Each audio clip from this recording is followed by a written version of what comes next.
Right. तो कल क्या पढ़े थे, कोई बताएगा? एनीवन?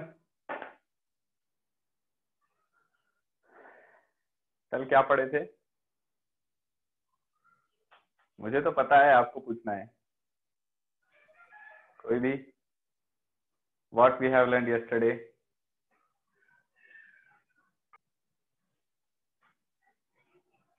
बोलो बोलो, कल क्या पढ़े थे? कुछ इन सितु एक्स सितु कंजर्वेशन पढ़े थे, याद आ रहा है? हाँ, zoological park, zoological, taxonomical aid, taxonomical aid, मतलब जूलॉजिकल पार्क, और कुछ पढ़ा था, मतलब एक्स सितु इन सितु कंजर्वेशन, ऐसा कुछ याद आ रहा है मुझे, यही पढ़ाया था।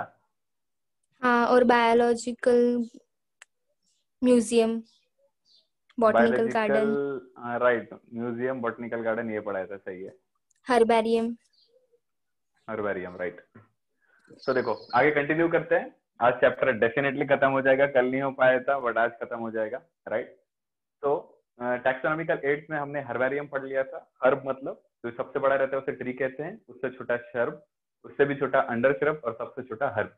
तो छोटे छोटे प्लांट्स का कलेक्शन, जैसे मैंने बोला था हीरो हीरोइन का रोज संभाल कर रखती है, इसी टाइप से हमने भी सोचा, हमने भी उनसे समझा कि हम भी कुछ जीवन में ऐसा कर सकते हैं, अच्छे अच्छे प्लांट को सेव करके रख सकते हैं। So what we have done, we have collected all the important plant, ठीक है, जितने भी प्लांट जो डेंजर ऑफ एक्सटिंक्शन पर है, उनका प्रोजेनी खत्म होने वाला है, या वो स्पीशीज अब अर्थ पर नहीं रहेगा, ठीक है, या हमको कंजर्व भी करना है कोई भी चीज के लिए, हमने प्लांट को प्रेस करके ड्राई करके शीट पर चिपका दिया और उसको प्रॉपरली एक जगह पर स्टोर किया, जिसको हमने हर्बेरियम कहा। म्यूजियम,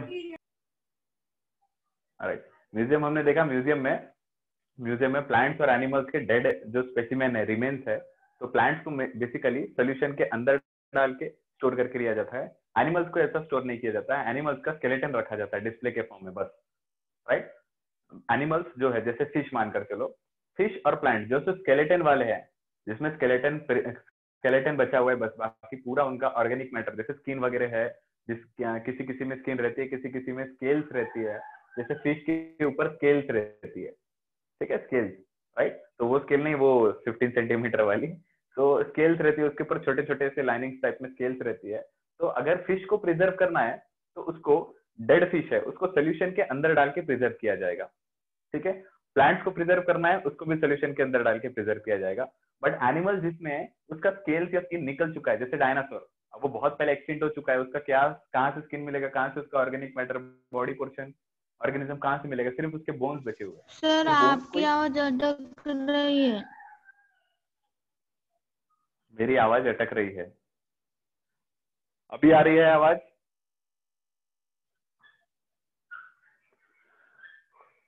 आ रही है क्या आवाज, बोलो। हाँ सर, आ रही है। ठीक है, तो शायद मैं मोबाइल के पास रहता हूँ तब आवाज अच्छे से आती है। चलो मैं अपना माइक्रोफोन ब्लूटूथ ऊपर रखता हूँ, आवाज क्लियर आएगी। तो म्यूजियम में क्या करते हैं, जो भी बोन्स रहेंगे वो बोन्स को स्टोर करके एज ए डिस्प्ले के फॉर्म में रखेंगे, किसके लिए, स्टूडेंट्स के लिए, एजुकेशनल इंस्टीट्यूट में या साइंटिफिक रिसर्च के लिए रखा जाता है। बॉटनिकल गार्डन की बात करते हैं, तो बॉटनिकल गार्डन क्या है, BG, that is botanical garden. Botanical garden वो जगह है जहां पर प्लांट, लाइव प्लांट के स्पेसिमेन, लाइव प्लांट स्टोर करके रखे जाते हैं, ठीक है। एक गार्डन रहेगा जिसके अंदर पूरे प्लांट जो है वो अच्छे से उसको प्रिजर्व करके रखा जाएगा, कंजर्व करके, और लाइव रहेंगे, डेड प्लांट नहीं रहेंगे, लाइव प्लांट रहेंगे, और उसके ऊपर उसका क्या नेम किया जाएगा, साइंटिफिक या बायोलॉजिकल नेम लिखा हुआ जाएगा। तो कभी भी आप जाओगे तो आपको वो प्लांट, जस्ट सपोज दैट आपको कोई प्लांट कहीं पर भी नहीं मिल रहा है, तो आपको प्लांट बॉटनिकल गार्डन में आसानी से मिल जाएगा, right. So just you have to know the name, वो उस स्पीशीज का आपको नाम पता रहना चाहिए, या आपको उसको कैरेक्टर पता रहना चाहिए। तो अगर नाम पता है तो डायरेक्टली आप उसको पूछ सकते हो, ये नाम का मुझे स्पीशीज चाहिए, वो आपको दिखा देगा। और नहीं तो आपको कैरेक्टर पता रहना चाहिए कि ये प्लांट ऐसा दिखता है, तब भी आपको दिखा देगा वो प्लांट। तो इस तरीके से बॉटनिकल गार्डन एक जगह पर है, एक जगह है जहां पर पूरे प्लांट जमा करके रखे जाते हैं, कंजर्व करके रखे जाते हैं। और एक बात आपको बताना चाहूंगा, बॉटनिकल गार्डन में और एक चीज स्टोर करके रखी जाती है, किसी सीड का जेनेटिक मेकअप, ठीक है, जेनेटिक मेकअप, लड़कियों का मेकअप नहीं, जेनेटिक मेकअप वाला मेकअप नहीं है, देखो अच्छे से समझो इसको। अगर एक प्लांट है जिसके ऊपर इंसेक्ट बैठता है, और इंसेक्ट बैठने से पत्ते खाता है इंसेक्ट, तो पत्ता नहीं खत्म होता है, इंसेक्ट मर जाता है।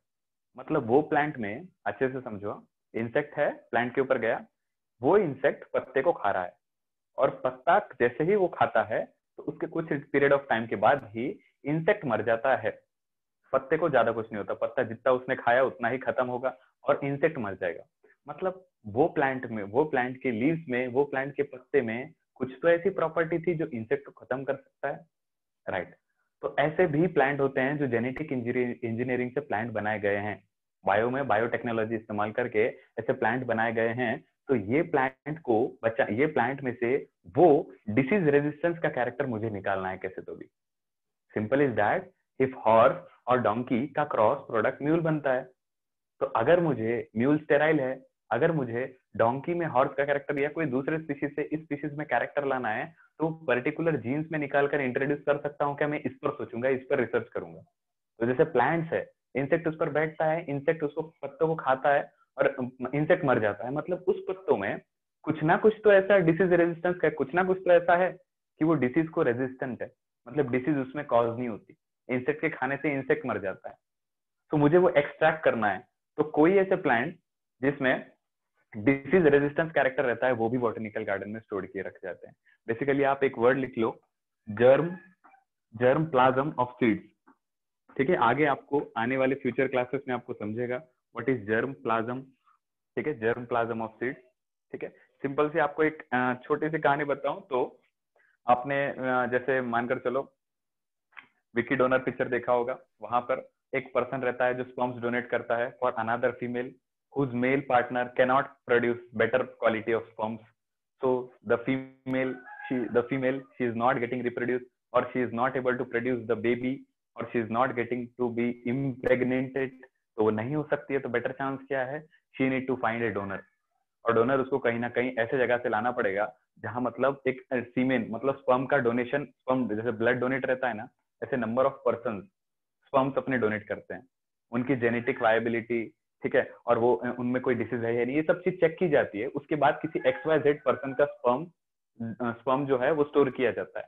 Now if the XYZ female comes and states that my husband is not able to produce good quality of sperm, I need the sperms of another any person, तो उसको वो स्पर्म्स दिया जाएगा।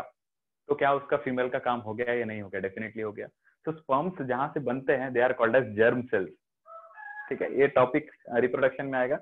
स्पर्म्स जिस cell से बनता है germ cells कहलाते हैं। तो यहाँ देखो जर्म प्लाज्मा किस में रहता है? सेल के अंदर रहता है। तो सेल के अंदर जो प्लाज्मा रहता है, तो जर्म सेल्स का मतलब होता है ऐसे सेल्स, सीड्स के ऐसे सेल्स जिसमें जेनेटिक इंफॉर्मेशन स्टोर की रखी जाती है।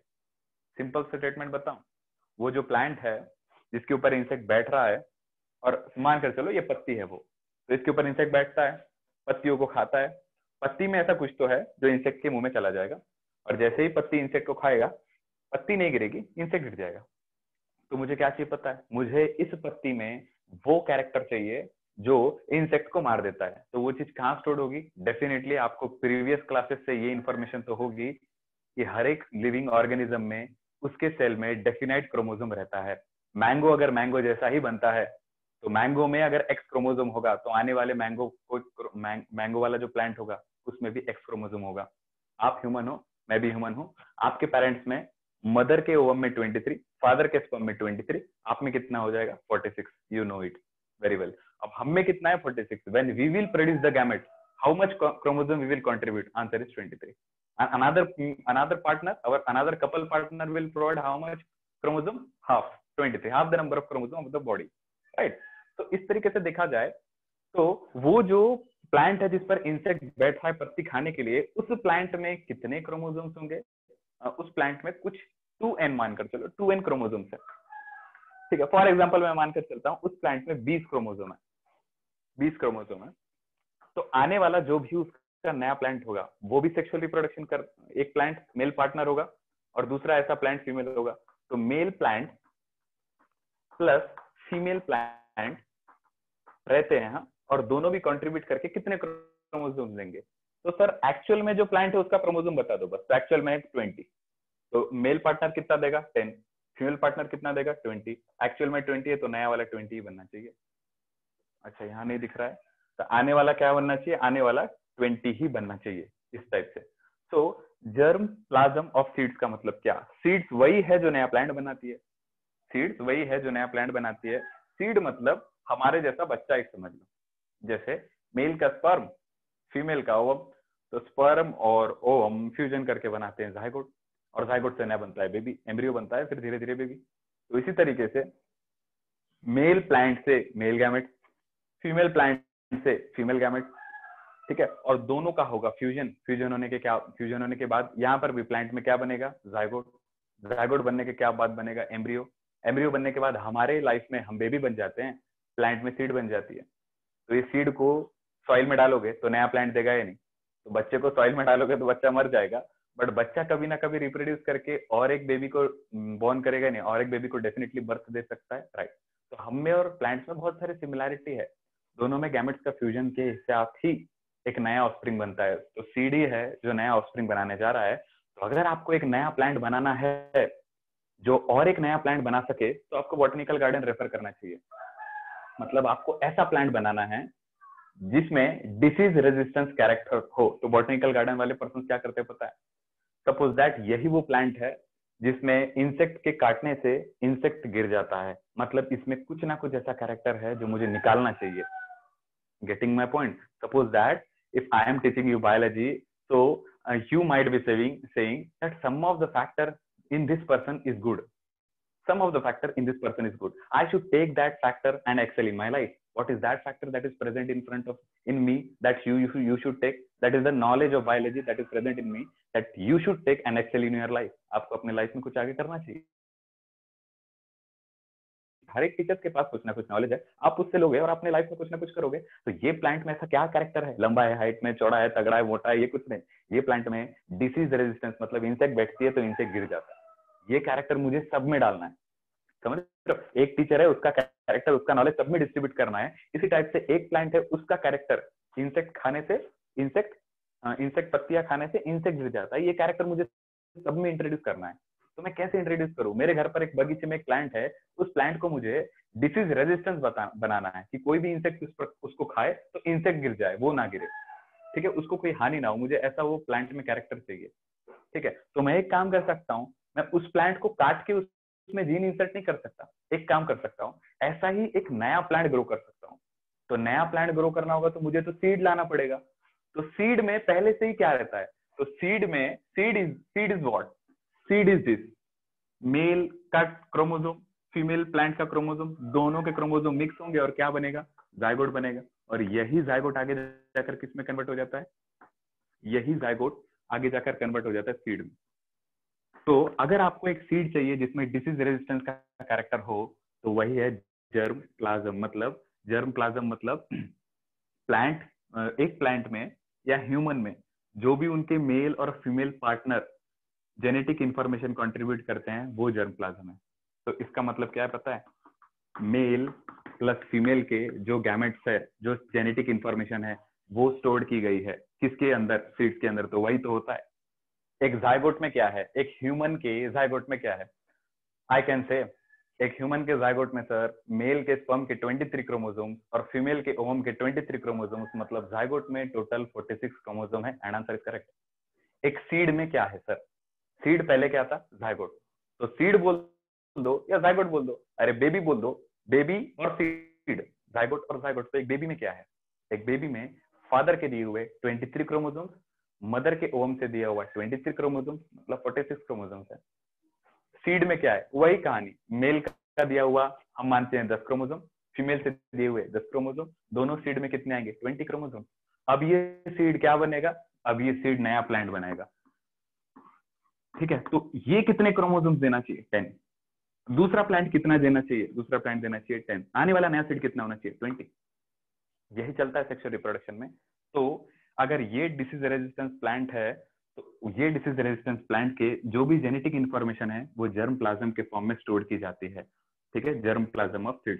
तो ये ऐसा सीड जिसमें डिसीज रेजिस्टेंस कैरेक्टर हो, तो मानकर चलो पुणे के कोई ऐसे बायोटेक्नोलॉजिकल लैब में, समझ रहे हो, अच्छे से फोकस करो, डेप्थ में समझेंगे। पुणे के कोई एक बायोटेक्नोलॉजिकल लैब में स्टूडेंट ने रिसर्च करके ये ऐसी सीड बनाई है जिसमें सीड जब प्लांट का रूप लेगा और प्लांट में जब भी कोई इंसेक्ट बैठेगा, इंसेक्ट नीचे गिर जाएगा। मतलब ये सीड को मॉडिफाई किया गया है, डेवलप किया गया है बायोटेक्नोलॉजिकली, उसमें जीन इंटरेस्ट किए गए हैं कि तुमको मॉडिफिकेशन होना है, तो बायोटेक्नोलॉजिकल लैब में इसको बनाया गया। बट स्टोर कहाँ करेंगे? बॉटनिकल गार्डन में। और आपको अगर सीड चाहिए, you will not go to the botanical garden, simple is that. If you want the grain, अगर आपको व्हीट चाहिए, you do not go directly to the खेती, आप डायरेक्ट फार्म में नहीं जाओगे ना, आप जहां जाओगे जहां पर उसका प्रोडक्शन या मैनेजिंग चल रहा है, आप किराना दुकान में जाओगे, वहां से उसको बाय करोगे।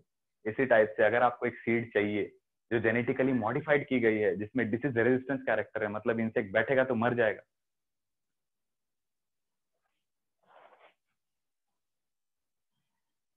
अच्छा, मेरी आवाज आ रही है क्या सभी को? हाँ ओके, हाँ सर। तो मुझे लगा डिस्कनेक्ट हो गया मैं। ठीक है,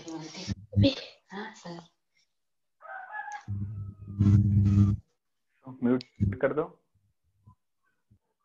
राइट। सो तो आई वाज सेइंग कि अगर आपको ऐसा एक सीड चाहिए जिसमें जेनेटिक रेजिस्टेंस, मतलब वो, और ये होता है, जितनी भी मैं चीजें बता रहा हूँ ना, it is not a example, it is a real thing जो मैं आपको बता रहा हूँ। तो ये सीड में अगर डिसीज रेजिस्टेंस कैरेक्टर है तो ये आपको कहाँ मिलेगा? बायोटेक्नोलॉजिकल लैब में जाकर ढूंढना नहीं पड़ेगा आपको, बॉटनिकल गार्डन में जाकर वहां से वो सीड लेना पड़ेगा। And this is called as germ plasm of seeds. I hope you have understood. तो बॉटनिकल गार्डन कैसा कंजर्वेशन है? एक्स टू कंजर्वेशन है। इसमें सभी लिविंग प्लांट स्टोर किए जाते हैं, कंजर्व किए जाते हैं, लेबल्ड किए जाते हैं, राइट, और प्रिजर्व किए जाते हैं ताकि कोई भी आके इसको रेफर कर सके। Next is what? Next is our zoological park, ZP। ठीक है, सर जिला बोलो। सर जेनेटिक रेजिस्टेंस मतलब? अच्छा, जेनेटिक रेजिस्टेंस नहीं, इट इज डिसीज रेजिस्टेंस। देखो अच्छे से एक्सप्लेन करता हूँ। अच्छा, ना किसने बोला एक बार पूछ लो नाम? Kritika. Kritika, okay. Kritika, it is disease resistance. ठीक है, तो हम बोलते हैं I am resistance to water, मुझे वाटर से रेजिस्टेंस है। मतलब रेजिस्टेंस मतलब आपने फिजिक्स में पढ़ा होगा, रेजिस्टर बोलते हैं, रेजिस्टर। ठीक है, तो कहीं ना कहीं डिसीज रेजिस्टेंस का मतलब डिसीज कॉज नहीं होगी प्लांट को। If I am saying if A plant is disease resistant, मतलब डिसीज कॉज, डिसीज उसका कुछ नहीं कर सकती, डिसीज उसका कुछ नहीं बिगाड़ सकती। I am resistant to malaria, मुझे मलेरिया कॉज नहीं हो सकता, ये मैं बोलना चाहता हूँ। तो रेजिस्टेंस मतलब जो किसी चीज को रोक रहा है, तो डिसीज को रोक रहा है, डिसीज नहीं होने देगा। This is the meaning of that word. Okay Kritika? Yes sir. ठीक है, ऐसे पूछ लिया करो जो भी चीज नहीं समझती है। राइट, तो हाँ उसके सर, बाद क्या और है एक आपका? हाँ बोलो। सर बॉटनिकल गार्डन में सारे टाइप के प्लांट्स के स्पेसिमेंस रहते हैं या रेयरली स्पेसिमेंस, रेयरली प्लांट्स जो फाउंड होते हैं उसके? नहीं नहीं नहीं नहीं, all of the plants, all of the plants are together kept, not only those plants which are in the danger of extinction। ठीक है, जो प्लांट डेंजर ऑफ एक्सटिंक्शन पर है या जो जिसकी प्रोजेनी खत्म हो रही है, सिर्फ वही प्लांट नहीं, all of the plants which are necessary. देखो, जो प्लांट्स हर जगह पर मिलते हैं, जो प्लांट्स हर जगह पर मिलते हैं, जैसे हिबिस्कस का मोस्टली हर जगह पर पाया जाएगा। ठीक है, तो वो प्लांट्स को कंजर्वेशन या वो प्लांट्स को बॉटनिकल गार्डन में उतना नेसेसिटी नहीं है, एसेंशियल नहीं है रखना। देखो, the world's most largest botanical garden, उसके हिसाब से समझाता हूँ, दैट इज रॉयल, लिख लेना इसको, रॉयल बॉटनिकल गार्डन। ठीक है, royal botanical garden present in Q that is London. ठीक है, Q comma London, the most world का, ठीक है, सबसे बड़ा royal botanical garden present in Kew London. Right, और इसी हिसाब से ये तो वर्ल्ड का हो गया। इंडिया का बात करते हैं तो इंडिया का हो जाएगा इंडियन बॉटनिकल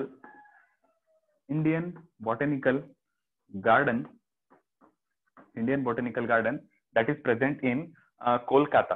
राइट, कैलकाटा ही बोलते हैं, तो हम लिख लेते हैं Kolkata, that is India. Right, और एक लिख लो, research institute, that is national botanical research institute present in Lucknow. ठीक है, ये तीन चीज लिख लो, फिर समझाता हूं। नेशनल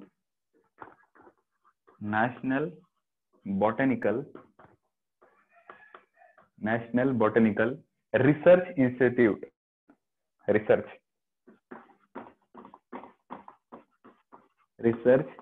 इंस्टीट्यूट, ठीक है। लास्ट में लिख लेना that is where present, that is present in Lucknow. Short form लिखा है, स्पेस नहीं है वहां पर इसलिए।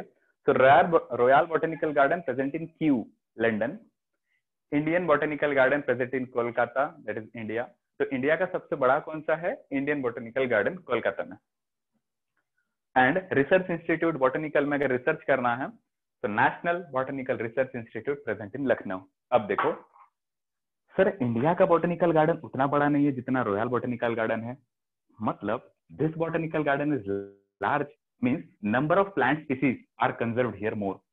प्लांट के स्पीशीज इस गार्डन में ज्यादा होंगे as compare to Indian botanical garden, because Indian botanical garden is not famous as compare to the royal botanical garden. Means botanical garden में कुछ स्पीशीज एक्सक्लूड भी किए जाएंगे, कुछ स्पीशीज इंक्लूड भी किए जाएंगे, बट मोस्ट प्रायोरिटीली हमको वो प्लांट इंक्लूड करना है which is on the need of conservation, जिसकी ज्यादा नीड है कंजर्व करने की, that plants are more included in the botanical garden irrespective to the other plants which are already present in the environment. Those plants which are rarely found or which are, or those which are have a need for conservation, they plants are they are more preferred for storing in the botanical garden or for conserving in the botanical garden, right? But mostly it depends upon accommodation, मतलब वो species ऐसा नहीं रहता है जैसे हमारे घर के पास प्लांट ग्रो हो रहा है तो ग्रो हो ही रहा है, एक प्लांट के ऊपर दूसरा ऐसा फ्यूज, मतलब दूसरे ऊपर उसके ऊपर छा रहा है, उसकी सनलाइट को ये कंज्यूम कर रहा है तो हो ही रहा है, वैसे नहीं रहता है। वहाँ सिस्टमैटिकली एक पर्टिकुलर जगह रहती है, ये प्लांट इतने एरिया में ग्रो करेगा तो उसको प्रॉपर केयर दी जाती है, हर टाइम पर उसको कटिंग करके एक प्रॉपर शेप में रखा जाता है। Means due to growing of the one plant larger leave, अगर इसका ग्रो होगा तो वो इसकी सनलाइट कंज्यूम कर लेगा ना, जैसे ये ग्रो हो रहा है मान कर चलो, तो धीरे धीरे ये ग्रो करेगा और इसका बुशी अपीयरेंस बहुत बढ़ेगा। तो छोटा अगर कोई प्लांट उतना ग्रो नहीं करता है तो गेटिंग माय पॉइंट, तो अगर इसके बुशी अपीयरेंस से ये दबता है तो इसको सनलाइट नहीं मिलेगी ना, अगर ये प्लांट बहुत grow not survive if this plant is getting more of the sunlight, और इस पे ज्यादा बुशी अपीयरेंस है तो सो in the botanical garden, so those plants will be more focused which are need of conservation, जिनको conservation की ज्यादा नीड है। ओके कृतिका? Yes sir. ठीक है, ये तीन नाम लिख लेना, royal botanical that is Kew London, Indian botanical garden that is Kolkata, and national botanical research institute that is Lucknow. ठीक है, तो सिमिलरली जूलॉजिकल पार्क किसको कंजर्व करता है? जूलॉजिकल पार्क कंजर्व करता है एनिमल्स को, all the animals, for what purposes? For studying the natural habitat and the behaviour of the animals. Animals का कंजर्वेशन तो मोस्ट प्रायोरिटी, सभी की कंजर्वेशन इंपॉर्टेंट है, बट इस कंजर्वेशन के अलावा क्या और कोई दूसरी चीज है जिस वजह से जूलॉजिकल पार्क में एनिमल्स स्टोर किए जाते हैं? Yes, to study the behaviour of the animal का बिहेवियर भी स्टडी करने के लिए जूलॉजिकल पार्क बनाए जाते हैं। कैसा behaviour? some of the animals respond differently, right, to the environment, to the changing environment. Suppose that if अगर मैंने आपको पढ़ाया है हाइबरनेशन और एक्टिवेशन, ठीक है, वाई हाई मैंने बताया था, हाइबरनेशन और एक्टिवेशन ये दो कॉन्सेप्ट मैंने आपको समझाया था। सो अगर हम कभी भी पोलर बियर को स्टडी नहीं करते तो हमको पता नहीं चलता कि पोलर बियर विंटर सीजन्स में रेस्ट पर जाता है, ठीक है। और अगर हम कभी टॉर्टोइस को या डेजर्ट में रहने वाले स्नेक्स को ऑब्जर्व नहीं करते तो कहीं ना कहीं हमको ये कभी नहीं पता चलता कि कोई डेजर्ट में रहने वाले प्लांट भी पानी के बचाव को, पानी बचाने के लिए अपने कोई डेजर्ट में रहने वाले एनिमल्स भी पानी से बचने के, पानी को कंजर्व करने के लिए, वाटर को कंजर्व करने के लिए स्टेट ऑफ रेस्ट में जाते हैं। तो some of the animals show the property of hibernation and some of the animals show the property of aestivation summer में, राइट। तो एस आता है एक्टिवेशन में, मैंने ऐसे बताया था। तो ये हैबिटेट है जो हमने पढ़ी है। तो जूलॉजिकल पार्क क्या है? दो zoological park, first priority is conservation of the animals from their external habitat, not in their natural habitat. Natural habitat से उठाकर उनको कोई दूसरे हैबिटेट में प्रॉपर केयर देकर, प्रॉपर फूड देकर, ठीक है, उसका केयर करना, प्रॉपर फूड देना, वाटर अवेलेबिलिटी करना, और सबसे important if a person do not mate, if a species do not mate with another male partner, then उसकी state of health is not good as compared to जैसा उसको रहना चाहिए। समझ रहे हो? बहुत इंपॉर्टेंट लाइन है। अगर कोई एक मेल पार्टनर और फीमेल पार्टनर रिप्रोड्यूस नहीं करता है या गैमेट्स का प्रोडक्शन नहीं होता है, तो बेसिकली दो चीजें आती है। गैमेट्स के प्रोडक्शन के साथ साथ हार्मोन्स भी प्रोड्यूस होते हैं, राइट? ये सिंपल सा स्टेटमेंट है। I always give the example. अगर मैं ऐसे बोलूं तो जितना ज्यादा बच्चों की मस्ती होगी उतना ज्यादा टीचर की सख्ती होगी। समझ रहे हो बात को? जितना ज्यादा स्टूडेंट्स की मस्ती होगी उतना ज्यादा टीचर की सख्ती होगी। तो ऐसा ही है, जितना ज्यादा बॉडी में गैमेट्स बनेगा उतना ज्यादा बॉडी में हार्मोन सिक्रेट होता है। So what is the need sir? बच्चे तो यहाँ बच्चों की मस्ती, वहाँ टीचर का मतलब सख्ती होना, रीजन क्या है? कुछ ना कुछ तो लॉजिक होगा ना। तो यहाँ बच्चे मस्ती कर रहे हैं, उनको कंट्रोल करने के लिए टीचर को अपनी आवाज बढ़ानी पड़ेगी। इसी तरीके से जितना ज्यादा मेल का एग्जांपल लेते हैं, जितना ज्यादा स्पर्म्स प्रोड्यूस्ड होगा उतना ज्यादा बॉडी मस्कुलर नेचर गेन करना चाहिए। Why? Because the body has to support the production of the sperms. For example female की बात लूं तो जितना ज्यादा मैं बोल रहा हूँ ओवम प्रोड्यूस्ड होंगे, 28 डेज में एक ओवम प्रोड्यूस्ड होता है, तो जितना ज्यादा ओवम प्रोड्यूस्ड होगा उतना ज्यादा बॉडी में हार्मोन सीक्रेट होना चाहिए। Sir reason? तो ओवम किस लिए पैदा हो रहा है? ओवम का प्रोडक्शन का रीजन क्या है? ओवम इसलिए प्रोड्यूस हो रहा है सर क्योंकि कभी ना कभी कोई स्पर्म आएगा और फ्यूजन होगा और जायगोट बनेगा। तो क्या जायगोट बनने के बाद एम्ब्रियो भी तो बनेगा सर। फिर क्या एम्ब्रियो बनने के बाद बेबी भी तो बनेगा। तो बेबी के अकोमोडेशन के लिए बॉडी में चेंजेस होना चाहिए कि नहीं होना चाहिए? Definitely yes, right? The female का दिस रीजन पेल्विक गर्डल, ठीक है, आगे आगे एक्सप्लेन करूंगा। This is mostly this type, ठीक है। इन द प्यूबरिटी पहले के कंडीशन में वैसा रहेगा, बट जैसे जैसे फीमेल की एज पास आउट होती है इट इज गिविंग कर्व, मतलब वो इस तरीके से होता है, ब्रॉडन होता है ये हिप रीजन, ठीक है, हिप रीजन ब्रॉडन होता है। उसका रीजन क्या है? Natural, simple is the reason. और सबसे पहले वो ब्रॉडन क्यों हुआ? हार्मोन के चेंजेस की वजह से। हार्मोन कहाँ से आया सर? गैमेट के प्रोडक्शन की वजह से। जब तक गैमेट प्रोड्यूस नहीं होगा तब तक हार्मोन बॉडी में नहीं आएगा, जब तक बॉडी में हार्मोन नहीं आएगा तब तक बॉडी चेंज नहीं करेगी। सिंपल सी बात है। तो अगर कोई आपको स्टेराइल पर्सन दिखता है उसकी बॉडी में आपको उतने चेंजेस नहीं दिखेंगे। स्टेराइल, स्टेराइल बोल रहा हूँ, स्टेराइल मतलब ना फर्टिलाइजेशन कर सकता है और ना गैमेट प्रोड्यूस कर सकता है। तो सिंपल सी बात है, ना बच्चे आवाज करेंगे, ना टीचर की आवाज, ना बच्चे मस्ती करेंगे, ना टीचर की आवाज बढ़ेगी। क्यों? ना गैमेट प्रोडक्शन होगा, ना गैमेट प्रोडक्शन होगा, ना हार्मोन का सिंथेसिस बॉडी में बढ़ेगा। हार्मोन का सिंथेसिस नहीं होगा, बॉडी चेंज ही नहीं करेगी। तो फीमेल के बॉडी में ओवम जब पैदा हुआ था या ओवम जब निकला था, किस लिए निकला था? For getting fertilize with the sperm. और क्या बनेगा? जायगोट बनेगा। जायगोट के बनने के बाद 9 मंथ के बाद एक तो बेबी आ जाएगा, डेफिनेटली यस। तो वो बेबी के अकोमोडेशन के लिए कहीं ना कहीं बॉडी चेंज होना चाहिए। वो चेंज कैसे होगी? हार्मोन की वजह से। सो यही आपको समझाना चाह रहा हूं कि द जूलॉजिकल पार्क के अंदर जो मेल स्टोर्ड होंगे या मेल लाइन या फीमेल लाइन स्टोर्ड होंगी, they are periodically mated with each other. Why sir? Why they are mated with each other? तो ये भी proper care take करना, मतलब in the food, in the availability of water, in the care, proper take care करने के अंदर ये भी आती है, the reproduction of the male should be taken place with the female partner. You cannot isolate a male partner and a female partner. दोनों को isolation में नहीं. There should be a time when the male and female partner should be united, should allowed to get mated with each other, should allowed to produce a new breed. That is essential. क्यों? क्योंकि वो male partner gamete produce करेगा। If gamete is not taken out of the body, then how will the new gamete be produced? And if the new gamete will not be produced, then how will be the hormones का secretion will increase? पूरा point located है। छोटी आवाज बच्चों की, teacher थोड़ा सख्त होगा। जितना ज्यादा बच्चे मस्ती करेंगे उतना ज्यादा टीचर सख्त होगा। इसी तरीके से देखा जाए, बॉडी में जितने गैमेट्स प्रोड्यूस करेंगे होगा उतना ही ज्यादा हार्मोन का लेवल बढ़ेगा। तो एक मेल लायन और फीमेल लायन सेपरेटेड है, दोनों में गैमेट प्रोड्यूस्ड है, बट जूलॉजिकल पार्क में उनको आइसोलेशन में रखा गया है। तो can they meet with each other? No. तो क्या उनके गैमेट बॉडी के आउट रिलीज करेंगे? नहीं।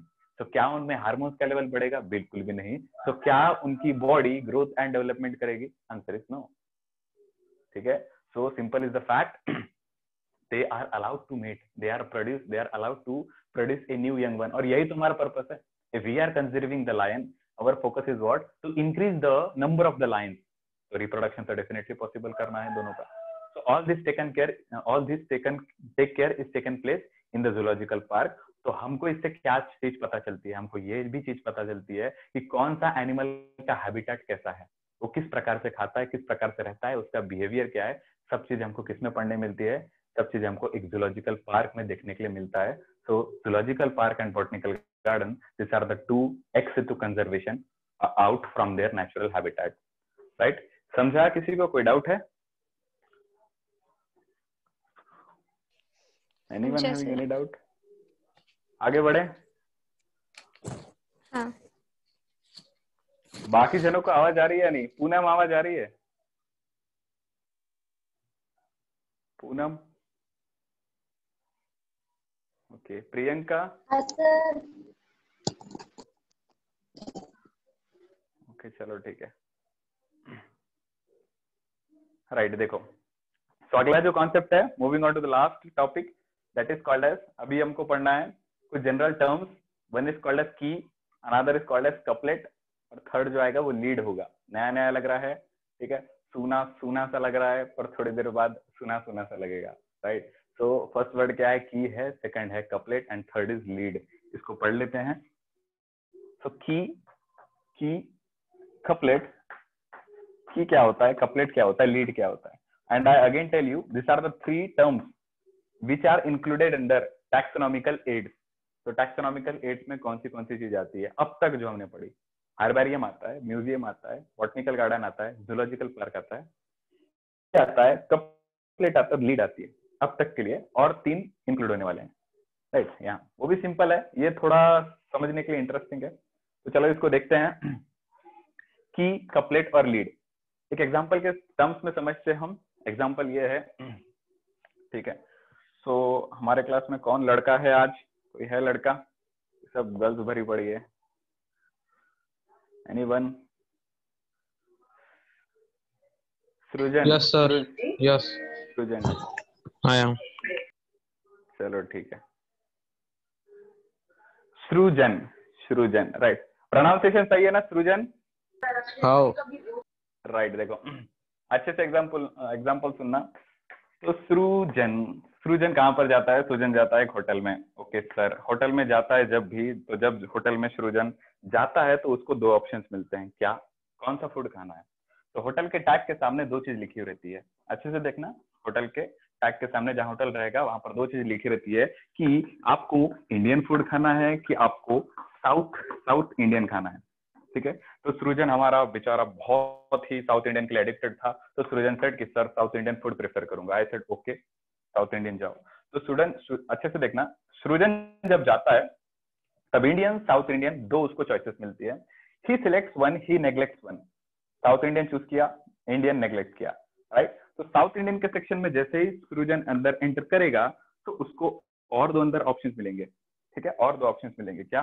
तो या तो एक मिलेगा उसको ऊपर ऐसे डोसा वाला ऑप्शन मिलेगा, और दूसरा उसको यहाँ पर इडली वाला ऑप्शन मिलेगा. राइट? अगेन क्या कहानी हुई देखना. Srijan has 2 options. Srijan has selected only 1 option. जैसे ही उसने एक ऑप्शन सिलेक्ट किया, again 2 options are getting. Dosa खाओगे, इडली खाओगे. ठीक है. सृजन सेड कि सर डोसा बहुत पसंद है, डोसा खाता हूँ. चलो. तो as he entered in the dosa section, he again get 2 options. कौन से सर? कि सृजन बताओ कि आप गरम खाना पसंद करोगे कि आप ठंडा खाना पसंद करोगे. ठीक है. तो ठंडा मतलब कल का बासा खाना पसंद करोगे. तो सृजन को आया गुस्सा, डोसा है तो ठीक है, गरम खाऊंगा, बासा या ठंडा बिल्कुल नहीं खाऊंगा. एज ही एंटर्ड, यहाँ स्पेस नहीं है मेरे पास, इस साइड लिखता हूँ.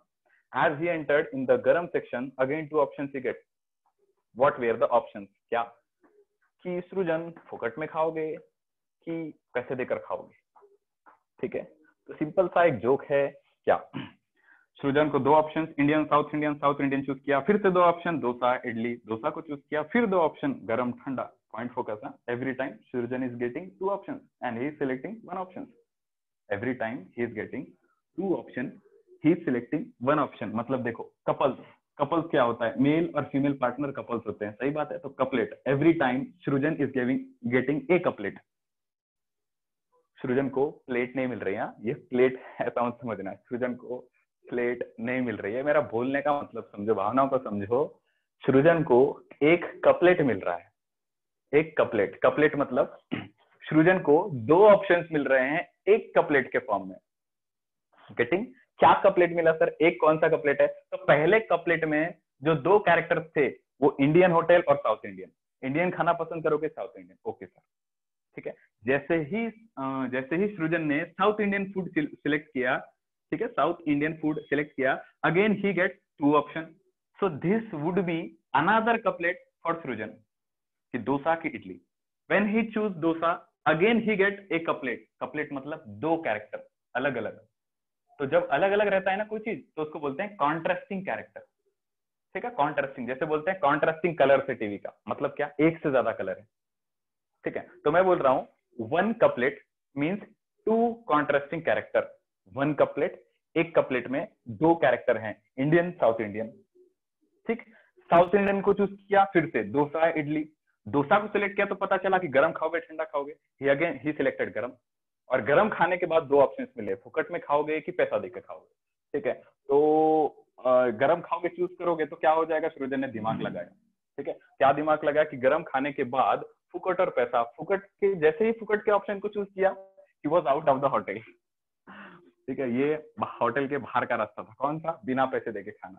तो सृजन को समझ में आया नहीं, ये गलत हो गया, ठीक है। बिना पैसे देके खाऊंगा तो आउट ऑफ द होटल है, मतलब पैसे देके खाऊंगा तो हाथ में क्या आएगा? डोसा। तो अभी के लिए हम नेग्लेक्ट कर देते हैं कि Srijan has not chosen the option without money, means Srijan has choose the option with money. With money वाला ऑप्शन चूज किया। अच्छे से देखना, in the initial condition this is Srijan and his stomach is empty, ठीक है। उसका स्टमक है, उसका स्टमक खाली है, मतलब उसमें डोसा नहीं है, पेट में डोसा नहीं आया है। और यहां जाकर बात करें तो ये पेट में इस तरीके से डोसा आ चुका है। अब देखो पूरी कहानी। In the initial condition you were not knowing, Srijan was not knowing, Srijan stomach was empty, no dosa was present inside the stomach, ठीक है।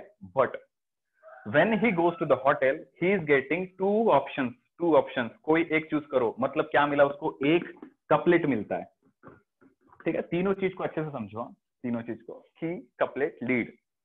so whenever Srujan goes to the hotel he gets 2 options, means 1 pair of contrasting character।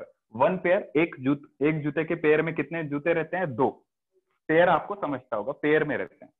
तो Indian south